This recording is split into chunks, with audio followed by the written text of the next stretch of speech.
मनुष्य जाने अनजाने में ऐसे बहुत से पाप कर बैठता है जिनका उनको पश्चाताप होता है, परंतु वे इस पाप से मुक्ति नहीं पा सकते। इन पापों का ज्ञान हमें तब होता है जब हम किसी खत्ता सत्संग में बैठते हैं या सदगुरु की शरण लेते हैं या धार्मिक भक्ति के साथ रहते हैं, तो हमें अपने पाप याद आने लगते हैं। परंतु जब हमें अपने पापों का एहसास होता है तो हम इनसे छुटकारा पाने के लिए भी कुछ उपाय करते हैं। प्रेमानंद जी महाराज कहते हैं कि यदि मनुष्य से जाने अनजाने में यदि पाप हुए हैं तो उनका प्रायश्चित करना ही सर्वश्रेष्ठ है। हम अपने जाने अनजाने जीवन में जो भी पाप किए हैं उनको नष्ट करने का सिर्फ 4 मार्ग हैं। पहला है जप तप।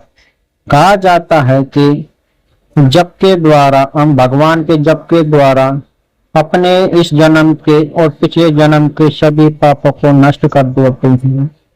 और दूसरा है दान। कहा जाता है कि दान से मनुष्य को उसके पापों से तुरंत मुक्ति मिलती है, क्योंकि जो कोई भी दान करता है उसको पापों से तो मुक्ति मिलती है, साथ ही साथ उसको फल मिलना भी शुरू हो जाता है। और तीसरा है यज्ञ। कहा जाता है कि जब मनुष्य के पाप अधिक हो जाते हैं और उसको बीमारियां घेर लेती हैं, गरीबी घेर लेती है या कोई ग्रह दोष हो गया है, तो ऐसे व्यक्ति को यज्ञ हवन करना चाहिए। कहा जाता है कि यज्ञ की अग्नि उस मनुष्य के जीवन के सभी पापों को जलाकर भस्म कर देती है। और चौथा काम श्रवण। कहा जाता है कि हमें सत्संग में जाने से भी या भगवान की कथा सुनने से भी हमारे पापों का बहुत तेजी से नाश होने लगता है। इसलिए समय समय पर हमें इन कथाओं का श्रवण करना चाहिए, क्योंकि वेद व्यास जी ने ये 18 पुराण 6 शास्त्र 4 वेद मनुष्य के कल्याण के लिए ही लिखे हैं। कहा जाता है कि जो कोई भी इन कथाओं का श्रवण करता है वह ऋषि ऋण से भी मुक्त हो जाता है। और कहा जाता है कि पितर ऋण और देव ऋण और ऋषि ऋण इन तीनों से मुक्ति दिलाने का काम भी कथा ही करती है। इसलिए जब कभी भी समय मिले या ना मिले, परंतु अपने जीवन में इन कथाओं का श्रवण करना आवश्यक होता है। यदि आप अन्य कथाओं का श्रवण नहीं कर सके तो अपने जीवन में रामायण, श्रीमद् भागवत कथा और महाभारत और श्रीमद् गीता का श्रवण जीवन में एक बार अवश्य करना चाहिए।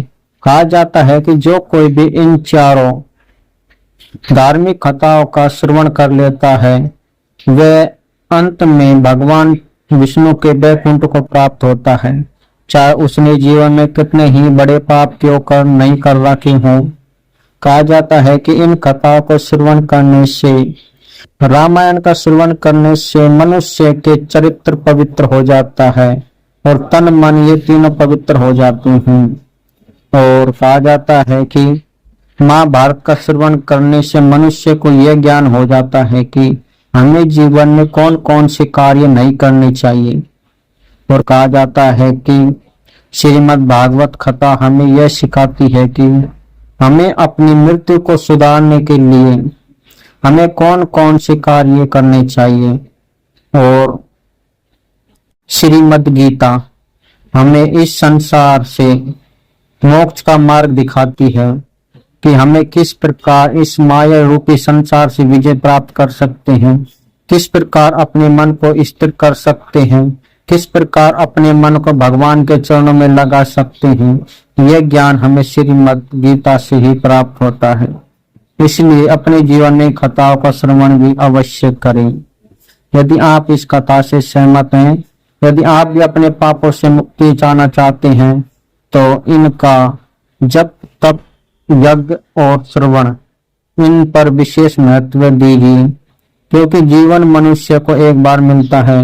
यदि वह जीवन में इनका भी ध्यान नहीं रखा तो न जाने कितनी पीढ़ियों तक वह भटकता रहेगा, कौन कौन सी योनियों में दुखों का सामना करना पड़ेगा। इसलिए जीते जी अपने इन चारों का श्रवण या इनका नियमों का पालन अवश्य करें, ताकि आपका मनुष्य जीवन सफल हो सके और आप जिस कार्य के लिए इस धरा पर आए हैं वह सफल हो सके।